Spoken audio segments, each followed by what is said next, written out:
welcome back to this week's episode of AMA Friday with Amy Miller, recruiting in yoga pants. So interesting conversation over on LinkedIn earlier this week. I posted about this. I keep hearing, and maybe this isn't new. Somebody said this isn't new and it's been around for 20 years. Maybe I'm just not paying attention. I don't know. But it was new to me. So we've had this ongoing discussion about beating the ATS, right? That's not new. We've heard that 11 billion times. It's stupider every time I hear it, but I digress.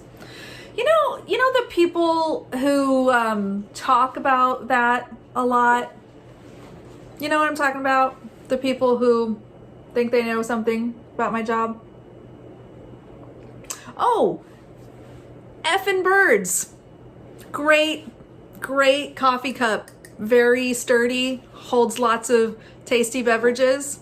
Speaking of people who talk about recruiting but aren't recruiters. Anyway, I digress. Okay, so thanks, effing birds. Great cup. I pre-ordered your calendar as well. Okay, so here, let's get to the good stuff. There is ongoing discussion, debate, whatever, about beating the ATS and how do you do that and why you need to. And part of that discussion has been around having an ATS optimized resume, which I thought was really interesting because I'm over here scratching my head going, okay, but when you apply and you have the resume and I'm on the other end and I'm looking at it, I'm looking at the resume.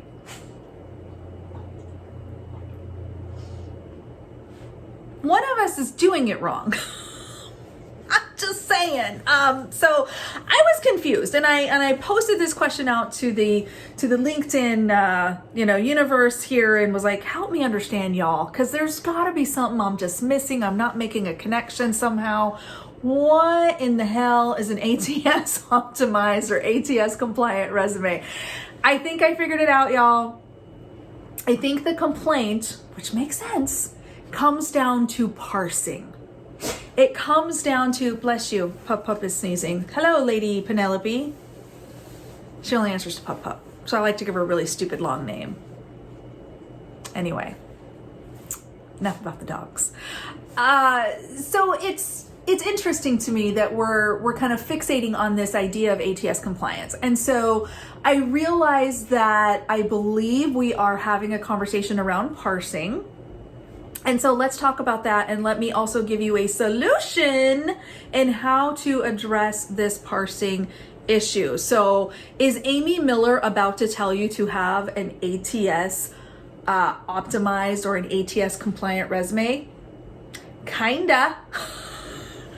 Hey, ain't nobody more surprised than I am, okay? But here's what I want us to think about, okay? So you are applying online. You are answering maybe some knockout questions. We've talked about that in previous videos and articles. And I understand that feels like automated and feels like, oh crap, I didn't have a chance to be reviewed by a live person. I just want to, again, sidebar, caution you that those knockout questions are created by a recruiter. We are creating typically yes/no questions.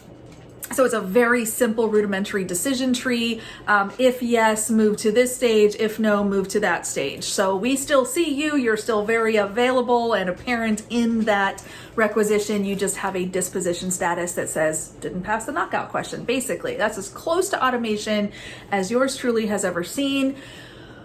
But here's the bigger issue.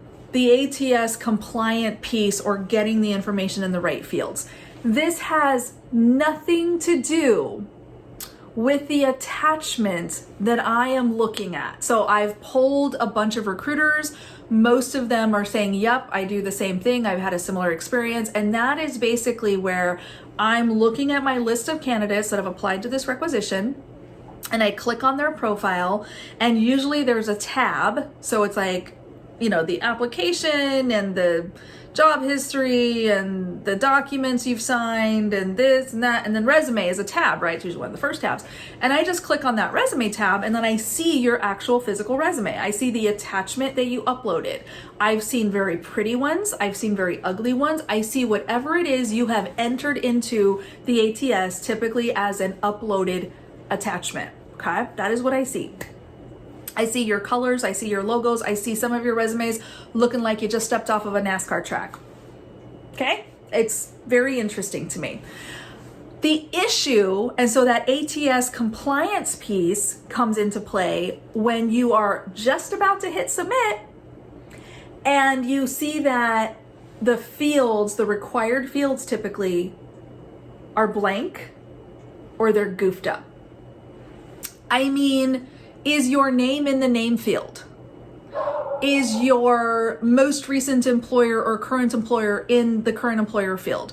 Are the job duties that you've done in the right section of said application? So some applications are more complex than others. Not every company kind of has this weird, thanks for uploading your resume, now type everything in again, but some do, and I get it. And look, we're not even talking about federal applications because that's a whole other beast, and I don't even want to go there. I have not reviewed those, so I will not speak on something that I do not know. So you have to find a different resource for that. Sorry, y'all.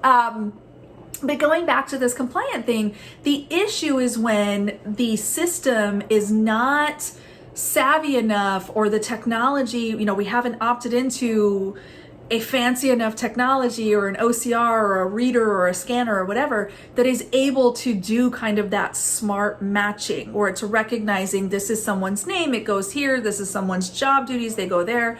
I get it.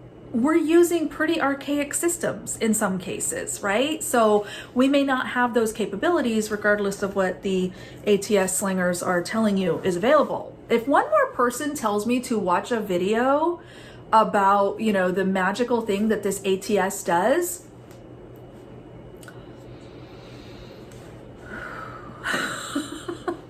don't give a shit. Because you know why? Do you know how many conversations I've had with IT where I've been like, hey, so Taleo does this thing. No, we're not turning that on. Okay, so but iCIMS has this feature. No, we're not approving that.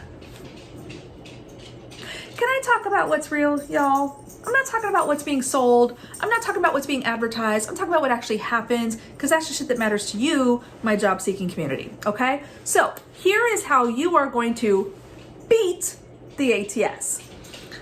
I want you to first of all seriously consider that resume that you're uploading.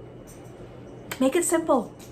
Make it clean, make it neat, format it nicely. You do not need columns. You do not need logos. You do not need, charts and graphs and bubbles, and nobody that I know, I'm speaking for myself and my hiring team and the recruiters that I know, none of us care about that shit. Okay? We care about the context and the information that you're providing. So my number one tip is keep it simple. Make it easy on yourself, make it easy on us. Those have a higher likelihood of being able to be read and the right information copied into the right places, so that you are not retyping all of the information, because that is nonsense. I get it. I'm with you 1,000,000%. I don't want to do that either as a job seeker. So that's number one. Just make the initial resume just easy to read. Make it clean. Make the formatting nice and neat with lots of white space and a decent font size. Done and done. Okay? However, I know some of you are going to say, nope, I ain't doing that. I like my columns. I like my pictures. I like my graphs. Fine. Here's what you're going to do. I want you to take that resume and I want you to also save it as a text file. And it's going to strip out all of that stuff you don't need.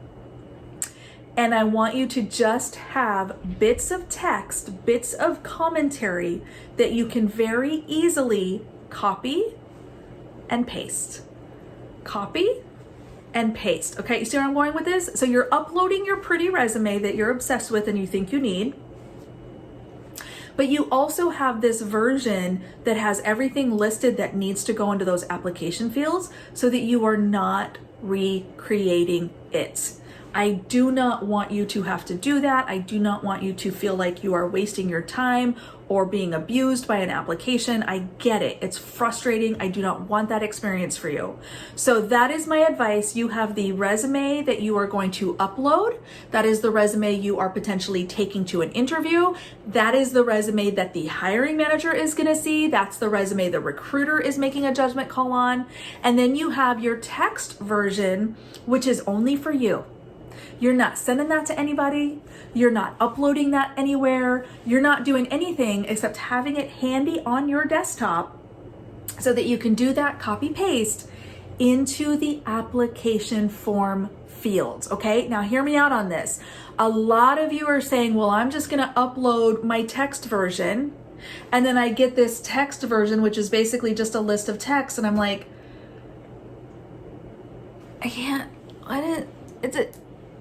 what does that say? It's not as clear. I want your pretty version. I want the version that gives me, the clean spacing and the nice, maybe bolding your titles or things like that. I want to see that because it's a visually appealing and I can skim through it very quickly and find the goodness and the nuggets in there that I need. Save the text version for your eyes only and a quick copy paste into the applicant fields if the reader, if the ATS, OCR, whatever, did not read it properly. Make sense? This is, I think, the big distinction, y'all. I'm no longer going to argue with y'all about having an ATS optimized, blah, blah, blah, blah, blah. Fine. Just don't send it to me because they're not pretty. Okay? I want to see the marketing documents that you have put together or possibly paid someone to put together for you that showcases your skills, experiences, and superpowers. Okay? Because that's what I want to see and that's what I want to send to my hiring manager. So I hope that helps, y'all. You've got the All About Resumes playlist available to you here on the channel. You can see in depth, straight from the source, how do recruiters like me review resumes once they hit the applicant tracking system, which is really just a digital filing cabinet. Just saying. So y'all, let me know what you think down below in the comments. Send me an email, amy@recruitinginYogaPants.com. I want to continue to do everything I can to demystify this job search crap for you and help you be successful in your next role, wherever that may be. All right? We'll see y'all next week.